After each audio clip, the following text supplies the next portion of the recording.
taller than me. Hello and welcome back to Talking Your Walk. I've got a really beautiful couple with me today who are making such wonderful music and are doing the rounds with the festivals. They're doing online concerts. They are really creating quite a stir at the moment. So I just can't wait to see how they got together and how they started creating this fabulous music, which I'll put links to afterwards as well. Anyway, hello and welcome. We've got Lucidia and Rafael, and they're from Shrinari. And I'm just hoping I've pronounced that properly. Shrinari, that's good. That's good. It's a Scottish accent. It's just... Anyway, can I ask, where were you born? Okay, so I was born in Hampshire in the south of England, in the middle of the countryside, literally at home, so literally in the middle of the countryside. So, and what about yourself, Rafael? So I was born in Valencia in Spain, so it's on the Mediterranean coast around the middle of the country. Yeah. And then, place. how did you get to the UK, or how did you, you know, when you were at school, did you leave school and then come to the UK, or did you do some jobs? How did you end up finding yourself here? So I came to the UK the first time in November '99, and the reason was that I had been studying English in Spain in university for a year, and I realized that I would never learn English in Spain. So I thought I may as well just go there, you know, get a job and just talk to people, and I'll pick it up like that. So I spent a couple of years, went back to Spain, and 2.5 years later, I came back for a summer and never went back to Spain, actually. I stayed here and studied, and so that was July 2004.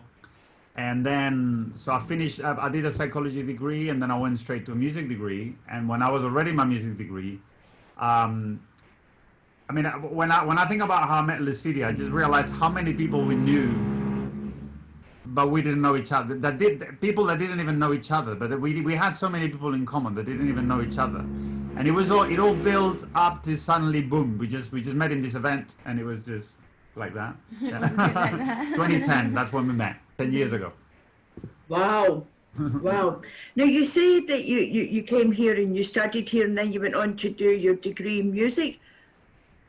Going from psychology to music's quite a big jump.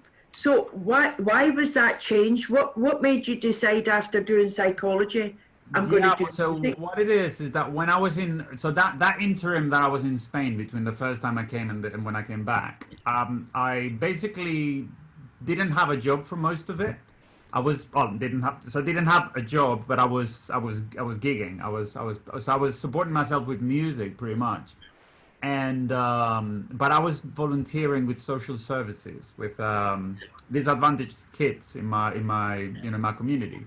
So I did that for 2 years. I was going 1 or 2 days a week there, and it was really lovely, and I enjoyed it so much.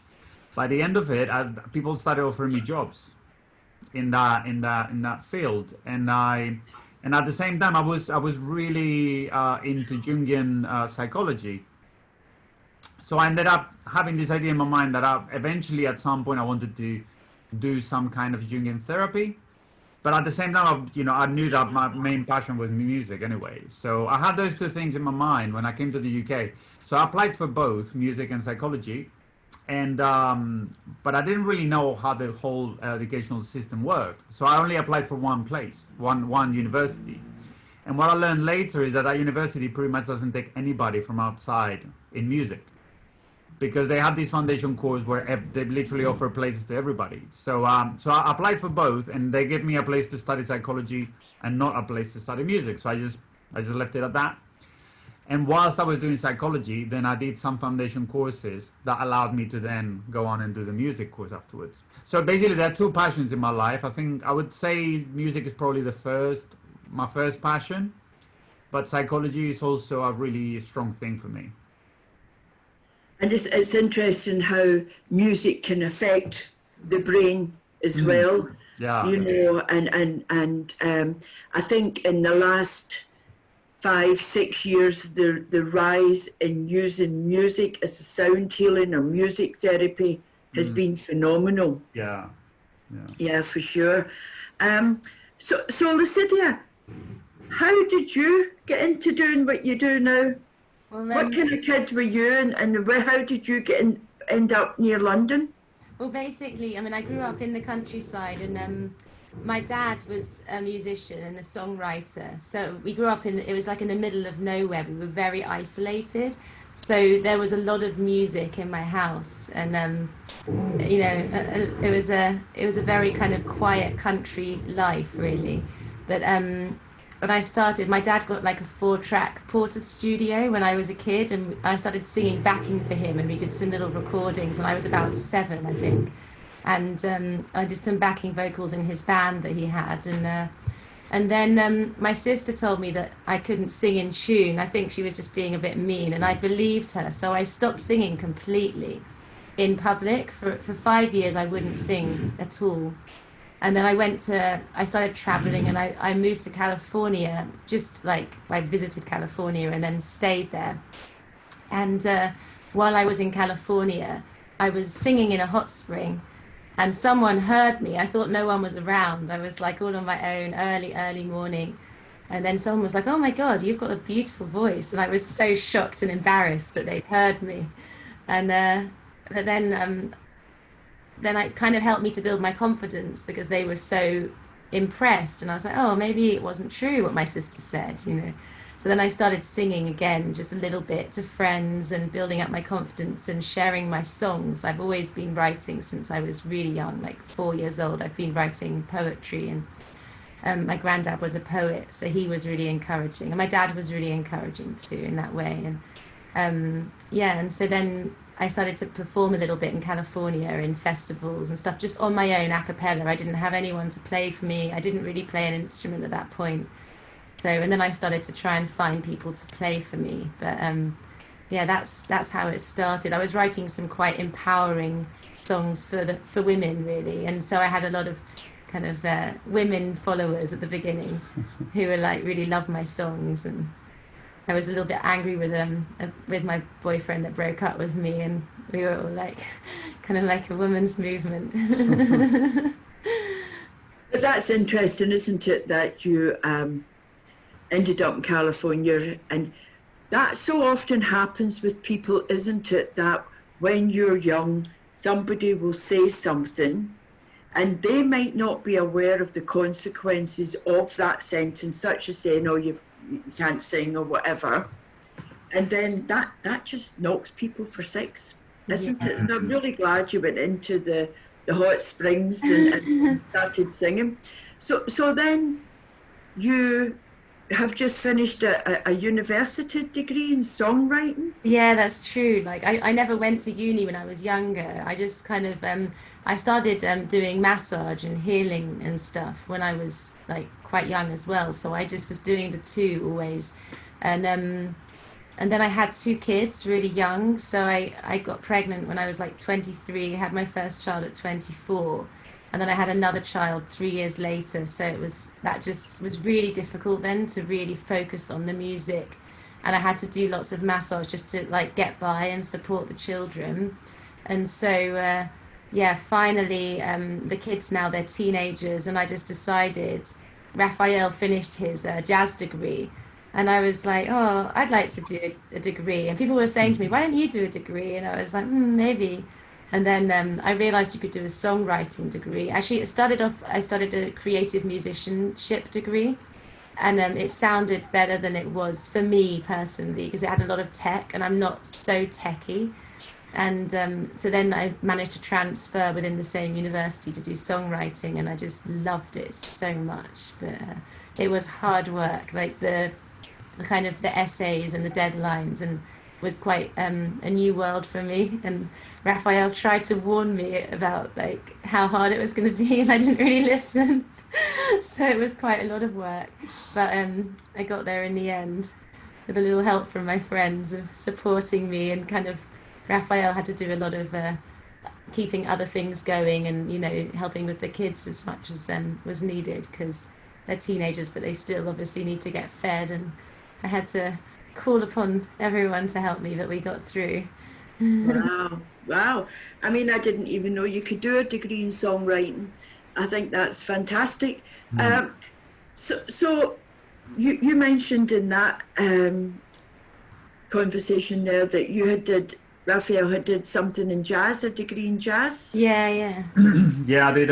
So my music degree was a jazz degree with the Oh, University of Middlesex, which is a really good degree that with really good teachers. They are like so world class. Like they're all amazing. But what happened to me was that the reason why it was really hard for me, and it took me 7 years to complete it, is because it was so good.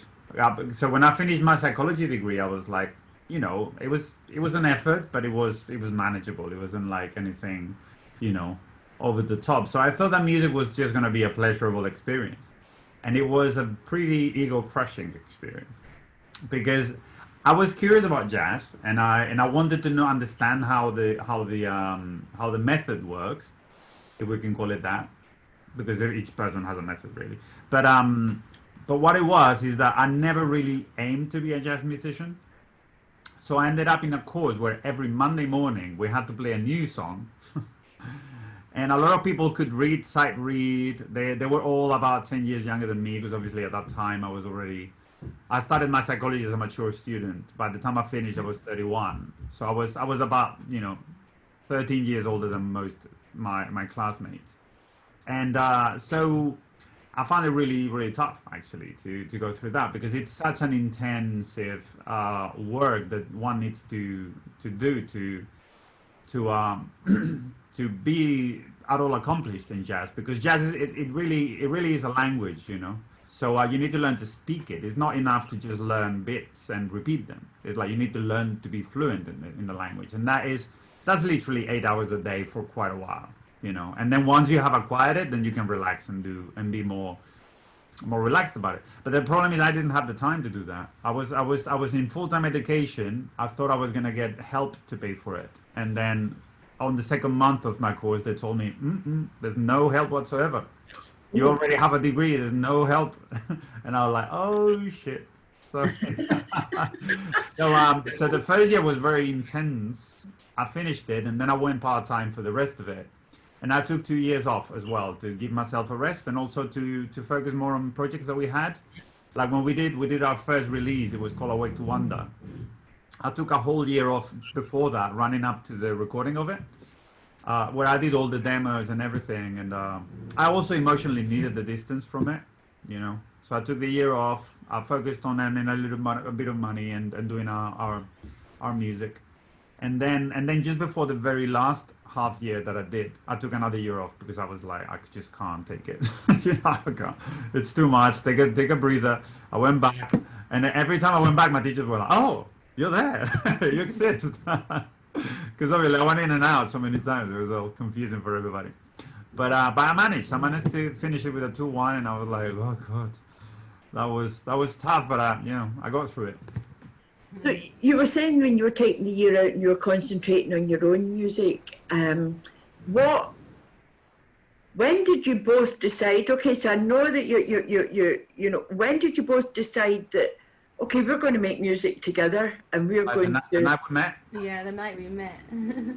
wow. Pretty Okay. much. Yeah, It was kind of. yeah. It was a tricky situation. So we go into that now. It was, yeah, you want to say? I don't mind. Okay. So when we met, Lucidia was actually still married to the father of her kids. Yeah.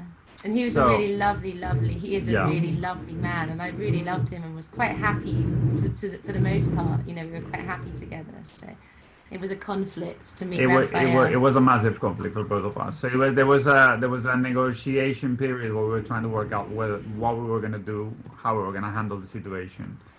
And we ended up having an open relationship for a few months. That didn't quite work out, as they probably never do. But anyway, we were just trying to make sense of our feelings and the situation and the riskiness of a family with 2 children potentially breaking up and stuff. And so it was a tricky period.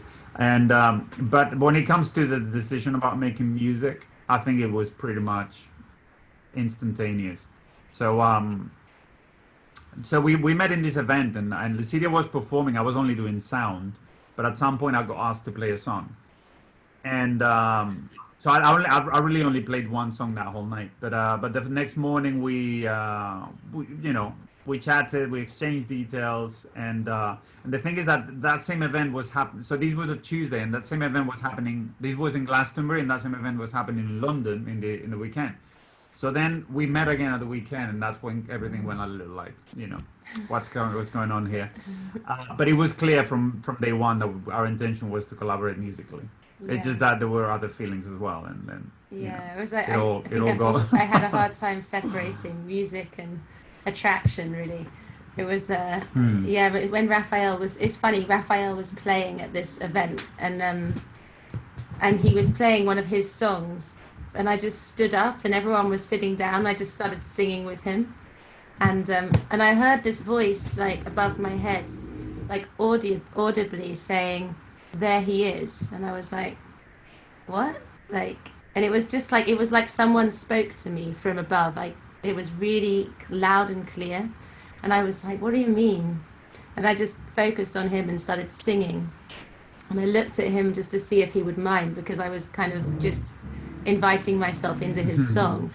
And he looked up and he was playing guitar, and he just nodded like that, and I was like, okay, he's cool with it. So I kept singing, and when we finished, everyone was like, "Wow, that was so nice. I didn't know you knew each other." And I was like, "We don't." And they were like, "Wow, that's funny. Like, how did you know the song?" I was like, I don't know. It's a simple song because it repeats, but enough. Still, no, it's still like, it was like I kind of knew what was coming. It was a really strong spiritual experience. Like, it was really a very powerful moment for me, and I didn't really understand it completely. And it was just kind of a very life-changing moment on all levels, because what that led to, in the morning we were talking, and I said, "Oh, I'm about to make this album soon," and he said, "I'd like to be involved in that." I was like, "You're going to be on everything." and that's basically how it all began. And we started playing together and got very confused with the romantic side of our relationship, and then eventually we ended up together. But it was quite an ordeal, and definitely not just light and love, I can tell you that right now. It was quite a lot of darkness and difficulty, and I think we and the father of my children, we've all grown a lot from it. And now he has another child with someone, and he's finally in it, happy, and so I feel a lot better about that. But and we're all really good friends now, and I'm even friends with his new partner, and it's been an amazing process of navigation, and it's not been without its deep sorrow, regret, pain, guilt, suffering, all of it. And we're just continuing to grow, and through it I can say that, like, I'm definitely a lot how can I put it, like I feel like I've really had to dance with my shadow in such an honest way. Like, I've had to fully face all the kind of like twisted parts of my own psyche, and also like the unconscious motivations, the superficial tendencies, the kind of delusions and everything. I've had to look at all of it, like, in so many painful ways, and some beautiful songs have come out of it. And as much as it's caused a lot of sorrow and suffering, and I obviously can see that in my children, that it made its mark, and I think separation always does make its mark on the children. They're incredibly forgiving and compassionate, my children, and they're sad about it, but they also understand the humanness, and I had to, in that process, understand my own humanness and come to terms with it, because it's easy to be an angel in a way, much harder to be a human. And that's, I guess, what I've derived from the whole thing. I think it's just a question of accepting yourself as you are, isn't it? And sometimes with the best will in the world, we maybe plan for things, but it just doesn't quite work out how we hoped, and things come along and just spin us round, and we go off in another direction. Yeah. So your music together, you're doing festivals, concerts. you've been doing a lot of online festivals as well, haven't you? So, Yeah. so once COVID is over, have you got some dates planned, and where have you got sort of lined up? Okay, so we just did the online Burning Woman Festival, and we're playing at the Burning Woman Festival next year. And normally it's just women, but the organizer really wants Rafael to play as well. So she said that he will, and I think there's a little bit of negotiation between maybe her team of people, but yeah. So definitely I and hopefully we are playing there, and also we've got Boomtown next year lined up, and what else have we got? We're playing at All About Love. We were supposed to play this year. We're going to play there next year now, and The Wild World as well. the Wild World Festival, which had to go online as well, which is going to happen next year in Hay on Wye. So Oh, lovely spot as well. Really, really nice spot. So what about other sort of, you're doing the festivals, what about a tour? Have you got a tour lined up or anything like that? I mean, not quite yet. I think we were just really starting to plan things when COVID came along, and we had quite a few dates and lots of dates up north as well. And because Deanne, our new manager, like she's based up there, so we had quite a few things going on. We were also running cacao ceremonies where we play our music, and so we were doing these raw chocolate cacao ceremonies in London in Tri Yoga and the Life Centre, which are two really beautiful yoga centres in London. And we were combining our music with yin yoga, basically doing yin yoga, the cacao, and then a concert of our music, and then some dance to some electronic produced music, which was really, really fun. And we were really building momentum with those when this all happened. So now people are starting to do things again, but obviously it's a little bit different. We haven't quite got our heads around it yet. And had to talk to Deanne yesterday, and we're kind of like, okay, how do we move forward? Do we plan a tour? Do we not plan a tour? It's hard to know because, It's hard to know, and hopefully maybe some open tours or even drive-in tours might be the way forward. Yeah. In the future, so where people come into maybe like a football stadium, and then it's about coming in their cars and staying within. That might be another way to another sort of way of looking at things. Six, the musical, I don't know if you're familiar with that, but they were about to do a drive-in kind of tour, and then they cancelled the whole tour because they were going to Leicester and places up there where there's been outbreaks, and so they just cancelled the whole thing. So it seems like it's all a little bit precarious at the moment. Yeah. Yeah, I think I think it will change quite quickly. I think after Christmas and into 2021, I think things will resume a wee bit more outgoing. More people will be more trusting. I think at the moment some people are still a bit scared of going out and about, so I think it'll take a little while to build up that confidence in people going out and things returning. I wouldn't say to normal. I don't think they can ever be normal. They'll just they'll just move on and evolve to what they will be then, I suppose. So if people were watching this just now and maybe says, all right, I'd like to listen to your music, do you have a YouTube channel? Yes, we do have a YouTube channel. We're just getting on the case now with social media, because I've been in uni and raising kids and stuff. It's been a little bit slack, but we do have YouTube. It's YouTube Shrinari again, so SHRINARI, and we also have our music on Bandcamp, which is the best place for people to listen to music. And then we also have on the website, you can also there's links to everything on shrinari.com. And we also have music on like platforms like Spotify and all of those all kind of Apple Music and all of that. Those kind of places that don't give much money to the artists. Yeah, those places. As we all know. Yeah. They're very useful for the listener, but they're not very good for the artist. So, Do you have CDs that you sell? Do you Yeah, produce?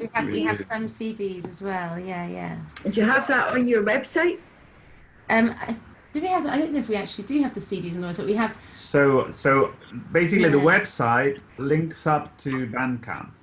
And on Okay. Bandcamp, you have the choice when you buy the music. You have the choice to you can listen to the music for free a few times, like full songs, but then you have the choice of buying either the physical CD or the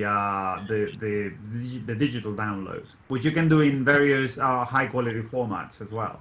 Like you can download MP3s, but you can download WAVs as well and burn your own CD in full quality. So Okay. yeah. Oh, fantastic. Oh, well, that's wonderful. I'll certainly be going on to Bandcamp later. Oh, Yeah. thank you. We also. Because I know that you did a concert 2 weeks ago, was it? On Saturday, last Saturday? Was that Last week Friday. Saturday. Last Saturday you did the concert online. So is that still up on, if you have a Facebook page? Facebook Yeah, Lives, on they stay Facebook. there. Although some Yeah. of them were on my actual personal Facebook page, and then the last one we did on the Shrinari Facebook page. And from now on, we're going to do them on the Shrinari Facebook page. And I've some of them I've actually put them on YouTube as well, with the idea of putting timestamps for the songs. So if anybody's interested in watching a certain song live, they can go and click on the song, and it goes straight to the place in the video. But I haven't gotten around yet to do that. But some I think I did 3 or 4 of them I put on YouTube, but I haven't put timestamps yet. Yeah, So, and also like we've been doing this kind of format with our house concerts where we start off doing some mantras so that everybody can have some group singing experience, and then we go more into our own music, and we also play some kind of medicine music songs as well. So we change the energy quite a lot. although a lot of the mantras we sing, we actually made the melodies ourselves. Yeah, we made the so we put melodies new ourselves, melodies yeah. to mantras that we knew and liked, basically. And I think that's the lovely thing with any of the mantras, is that you can change the sort of music, the melody to resonate with you, so that when you sing it, you're singing it from your heart, Yeah. and rather than from where maybe somebody else had felt it when they sang it as well. Yeah. Well, this has been fascinating having a chat with you. I'm so thankful that you've took the time to come and speak with me, and thank you very much. And I'll put all the links to your Facebook and Bandcamp and websites and that on the YouTube channel when I put this up here. And all I can say is thank you so much. Thank you. Thank you. Thank you so much. Thank Thanks you. It's so been a real pleasure.